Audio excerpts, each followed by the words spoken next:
Hi everybody, are you ready to read? I know I am. Today we're going to read this one. This is Little Turtle's Big Adventure by David Harrison, illustrated by J.P. Miller. It's a Random House early bird book. Here we go. Beside a pond lived a little turtle. Every day the turtle sat on a log and warmed himself in the sun. He watched mice scamper. He heard frogs grump from lily pads and birds twitter from treetops. Every night, the turtle pulled his head and feet and tail into his shell and went to sleep. Life beside the pond was just right for a turtle. One day, the turtle heard a rumble like thunder. He stretched up his neck. Men on steam shovels and bulldozers were working in the clover fields. The men were building a new road. The machines pushed over trees. They dug up clover.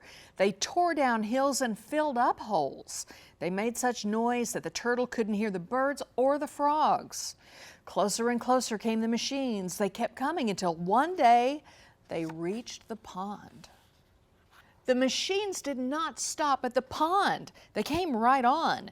Steam shovels threw big loads of dirt into the pond. They splashed mud all over the little turtle.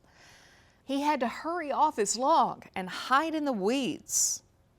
The bulldozers made everything flat and smooth. They covered the turtle with dust from his nose to his tail. The frogs hopped off through the clover. The birds scolded and flew away. The mice twitched their whiskers and scurried after the frogs. The turtle peeked out through the weeds. His pond was gone, and he was alone. Before long, the road was finished. Now there was nothing to watch but cars and trucks. There was nothing to listen to but honking. At night, the turtle couldn't sleep. There was only one thing for the little turtle to do. He had to find a new home. Early one morning, the turtle started out. He tried living in a field, but the grass was too tall. He tried living on a hill, but the hill was too windy. He tried living in a forest, but the forest was dark and damp. There was no place there for a little turtle to warm himself in the sun. The turtle looked everywhere. He tried all summer. Nowhere could he find a new home. At last, autumn came. Winds blew leaves from the trees. The air turned cold. Birds flew south. The turtle kept looking. Winter came. The turtle could not go any farther. He dug into the mud and shut himself inside his shell. Snow fell, icicles hung from the trees. Lying deep beneath the snow and frozen mud, the little turtle slept. Finally, spring came. Warm rain melted the snow. The turtle woke up. He crawled out of the mud and stretched. He still had no home.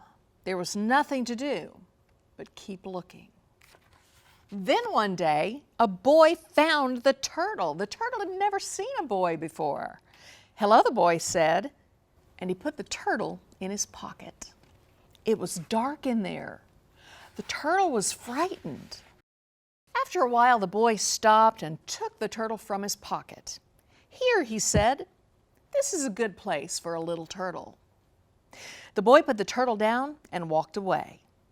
For a long time, the turtle hid inside his shell. Slowly, he opened up just enough to peek out. He was sitting beside a pond. It was a good pond, too. Frogs grumped and birds twittered. Mice scurried about. Rabbits hopped here and there, nibbling clover. The little turtle's search was over. He had a fine new home at last. The little turtle looked all around once more. Then he did what turtles do when they're happy. He closed his eyes and he took a nice long nap in the warm sun. Nighty-night. Tell Me a Story, brought to you by Dr. Brad Bradshaw.